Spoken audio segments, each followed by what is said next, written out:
साथियों, स्वागत है आपका स्टडी क्लाउड चैनल पे। जैसा कि हम लोग चैप्टर वाइज प्रश्न देख रहे हैं, तो शुरू करते हैं आज की वीडियो। आज का टॉपिक है हमारा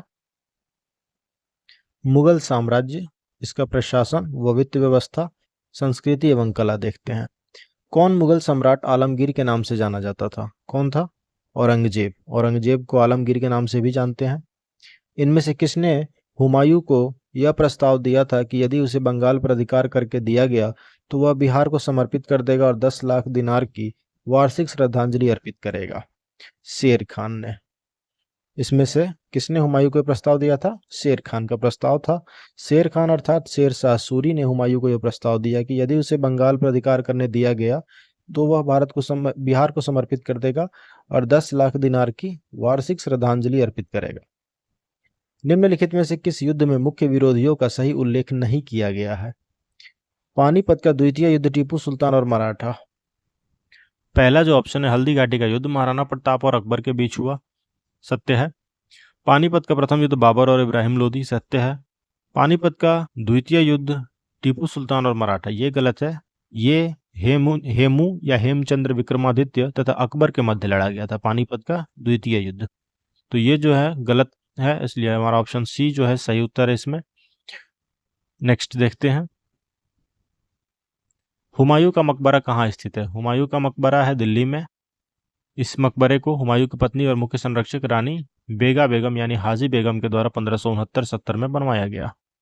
इनमें से किस शासक ने सबसे अधिक समय तक शासन किया? सबसे अधिक समय तक शासन औरंगजेब ने किया। औरंगजेब का शासनकाल 1658 से 1707 तक का था। भारत में मुगल वंश का संस्थापक कौन था? बाबर।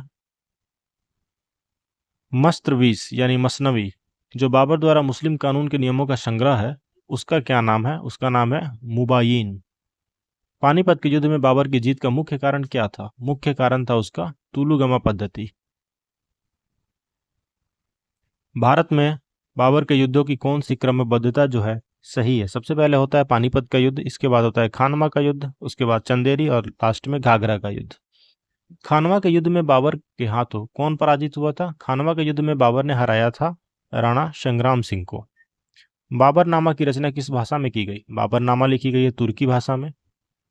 हुमायूं द्वारा लड़े गए 4 प्रमुख युद्धों का तिथि अनुसार सही क्रम अंकित करें। युद्ध स्थलों के नाम नीचे दिए गए हैं। तो सबसे पहले कौन सा युद्ध होता है जो हुमायूं द्वारा लड़ा गया है? देवरा, चौसा, कन्नौज और सरहिंद का। हुमायूं द्वारा लड़े गए प्रमुख युद्धों का विवरण है। देवराई का युद्ध या देवरा का युद्ध, जौनपुर की ओर अग्रसर हुमायूं के सेना एवं महमूद लोदी की सेना के बीच अगस्त 1532 में देवरा नामक स्थान पर हुई। चौसा का युद्ध होता है 26 जून 1539 को। इसके बाद कन्नौज का युद्ध या बिलग्राम का युद्ध होता है। इस युद्ध में हुमायूं के साथ उसके भाई हिंदाल एवं अस्करी भी थे, फिर भी पराजय ने हुमायूं का पीछा नहीं छोड़ा। यह युद्ध 17 मई 1540 को लड़ा गया। और इसके बाद 1555 में सरहिंद का युद्ध होता है 22 जून को। इस संघर्ष में अफगान सेना का नेतृत्व बैरम खान ने किया। इसमें हुमायूं को सफलता मिली। नेक्स्ट है, हुमायूं नामा की रचना किसने की थी? गुलबदन बेगम के द्वारा रचित है हुमायूं नामा। हुमायूं के चुनार दुर्ग पर प्रथम बार आक्रमण कब किया? हुमायूं ने किया 1532 में। चुनार दुर्ग पर हुमायूं का आक्रमण होता है 1532 ईस्वी में। हुमायूं का मकबरा कहाँ है? दिल्ली में।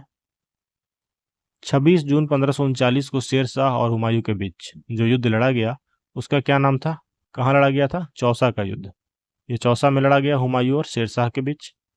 निम्नलिखित में से किस सुल्तान ने पहले हजरत आला की उपाधि अपनाई और बाद में सुल्तान की? ये था शेर शाह सूरी। इन शासकों में से किसने अपनी सैन्य टुकड़ियों को 200, 250 एवं 500 की इकाइयों में विभाजित किया था? यह किया गया था इस्लाम शाह के द्वारा।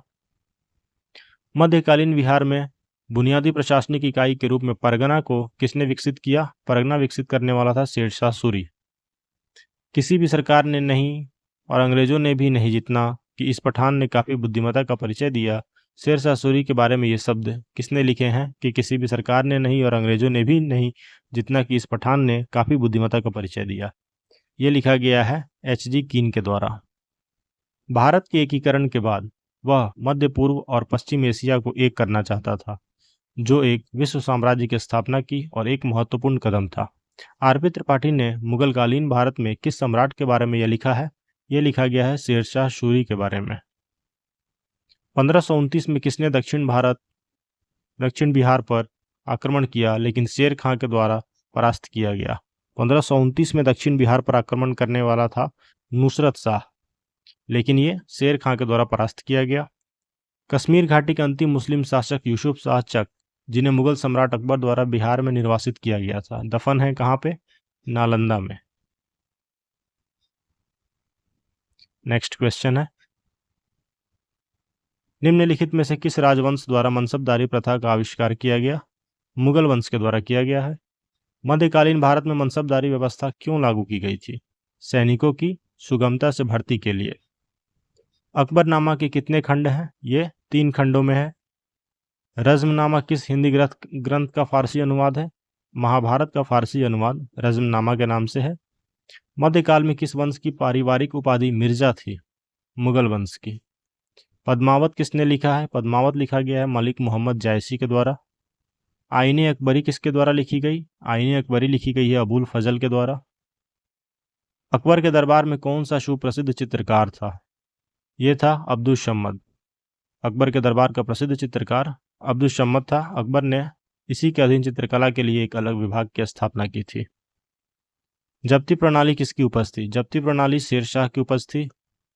दसवंध और बशावन ये प्रसिद्ध चित्रकार मुगल सम्राट के राज दरबारी थे।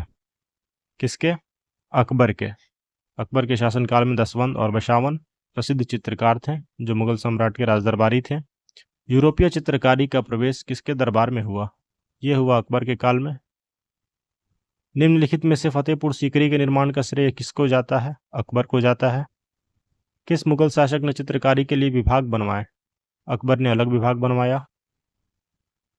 1582 में अकबर ने दीन इलाही लागू किया था। यह क्या था? एक व्यवहार संहिता था। दीन इलाही 1582 में मुगल सम्राट अकबर द्वारा प्रवर्तित एक समरूप धर्म था। मुगल प्रशासन में मदद मास इंगित करता है किसको? विद्वानों को दी जाने वाली राजस्व मुक्त अनुदत्त भूमि को। निम्नलिखित में से किस मुस्लिम शासक ने तीर्थ यात्रा कर को समाप्त कर दिया था? अकबर के द्वारा तीर्थ यात्रा कर समाप्त किया गया था। भारत में किसके शासनकाल में इंग्लिश ईस्ट इंडिया कंपनी का गठन हुआ था? उस समय भारत में शासनकाल चल रहा था अकबर का। सन 1582 में दीन इलाही लागू किया गया था। किसके द्वारा? अकबर के द्वारा। सुलह कुल की नीति किसके द्वारा अपनाई गई थी? सुलह कुल की नीति अपनाई गई थी अकबर के द्वारा। हल्दी घाटी के युद्ध में महाराणा प्रताप की सेना के सेनापति कौन थे? हकीम खान। अकबर ने बंगाल तथा बिहार को मुगल साम्राज्य में मिलाया 1576 में। यह कथन किसका है कि अकबर के शासन में इलाहाबाद में 40 स्तंभयुक्त मंजिल के निर्माण में 5000 से 20,000 लोगों ने 40 साल तक काम किया था? यह कथन है विलियम फिंच का। अकबर के राज्य के समय बिहार कितने सरकारों में बटा हुआ था? बिहार 7 सरकारों में बटा हुआ था। किस राजपूत के महल में सम्राट अकबर का जन्म हुआ था? सम्राट अकबर का जन्म हुआ था राणा वीरशाल के महल में। मुगल चित्रकला किसके नेतृत्व में अपने शीर्ष बिंदु पर थी? जहांगीर के काल में मुगल चित्रकला अपने शीर्ष बिंदु पर थी। ईरान के शाह और मुगल शासकों के बीच झगड़े की जड़ क्या थी? झगड़े का जड़ था कंधार। 2 अस्पा सिंह अस्पा यह प्रथा किसने शुरू की थी? जहांगीर ने। ये इंपॉर्टेंट क्वेश्चन है। 2 अस्पा और सिंह अस्पा ये शुरू किया गया था जहांगीर के द्वारा। एतमादुद्दौला का मकबरा आगरा में किसने बनवाया? ये बनवाया गया था नूरजहां के द्वारा। अंग्रेज यात्री विलियम हॉकिंस किस मुगल सम्राट के समय भारत आया था? उस समय मुगल सम्राट जहांगीर था। निम्नलिखित में से किसने जहांगीर के दरबार का सजीव वर्णन किया है? सर थॉमस रो ने किया है।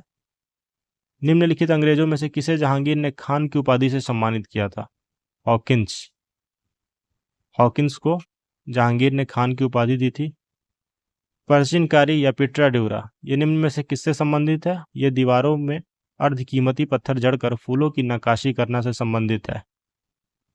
किस मुगल सम्राट ने न्याय हेतु एक जंजीर एवं घंटी लटकाई थी जिसे जंजीर आदिल कहा जाता था? ये किया गया था अकबर के द्वारा या जहांगीर के द्वारा? ये किया गया था जहांगीर के द्वारा। जंजीर एवं घंटी लटकाई गई थी जिसे जंजीर आदिल कहा जाता था, जहांगीर के द्वारा किया गया। सर थॉमस रो भारत में किसके काल में आया था? जहांगीर के ही काल में आया था। दिल्ली के लाल किले का निर्माण किसने करवाया? दिल्ली के लाल किले का निर्माण करवाया शाहजहां ने। इनमें से किस शासक ने आना सिक्के का प्रयोग प्रारंभ किया? आना का प्रारंभ किया था शाहजहां ने। महान मुगल सम्राटों में से जैसे बाबर से औरंगजेब तक 2 सम्राट राजपूत राजकुमारियों से पैदा हुए, वे कौन कौन थे? जहांगीर और शाहजहां थे। निम्नलिखित में से किस इतिहासकार ने शाहजहां के शासनकाल को मुगल काल का स्वर्ण युग कहा है? यह कहा गया है A.L. श्रीवास्तव के द्वारा। मुगल सम्राटों में से किसने आलमगीर की उपाधि धारण की थी? आलमगीर की उपाधि धारण की थी औरंगजेब ने। औरंगजेब के काल में जिन सतनामियों ने बगावत कर नरनौल शहर को दखल कर लिया था, वे कौन थे? वे थे कबीर के अनुयायी। इनमें से किस शासक ने सबसे अधिक समय तक शासन किया? औरंगजेब ने सबसे अधिक समय तक शासन किया। खुलाशात उत तवारीख किसने लिखी है? सुजान राय खत्री ने। आलमगीर नामा को किसने लिखा है? यह लिखा गया है मिर्जा मोहम्मद काजिम के द्वारा। सर्वप्रथम किस मुगल शासक ने ब्रिटिश के विरुद्ध संघर्ष किया था? औरंगजेब ने सबसे पहले विरोध किया। औरंगजेब द्वारा चलाए गए जिहाद का अर्थ है, जिहाद का अर्थ क्या है? दारुल इस्लाम। विविध देख लेते हैं मुगल कालीन। पद्मावत किसने लिखा है? पहले ही देख चुके हैं, मलिक मोहम्मद जायसी के द्वारा लिखा गया है ये। नेक्स्ट क्वेश्चन है, किसके शासनकाल में मुगल चित्रकला अपने चरमोत्कर्ष पे थी? जहांगीर के शासनकाल में चरमोत्कर्ष पे थी। शेर शाह की भू लगान व्यवस्था की निम्न में से किससे तुलना की जा सकती है? इसकी तुलना रैयतवाड़ी व्यवस्था से की जा सकती है। फतेहपुर सीकरी स्थित प्रसिद्ध बुलंद दरवाजा जामी मस्जिद का कौन सा प्रवेश द्वार है? ये दक्षिणी प्रवेश द्वार है। भारत के किस नगर को मध्यकाल में सिराज मशरिक यानी पूरब का सिराज कहा जाता था? जौनपुर को कहा जाता था।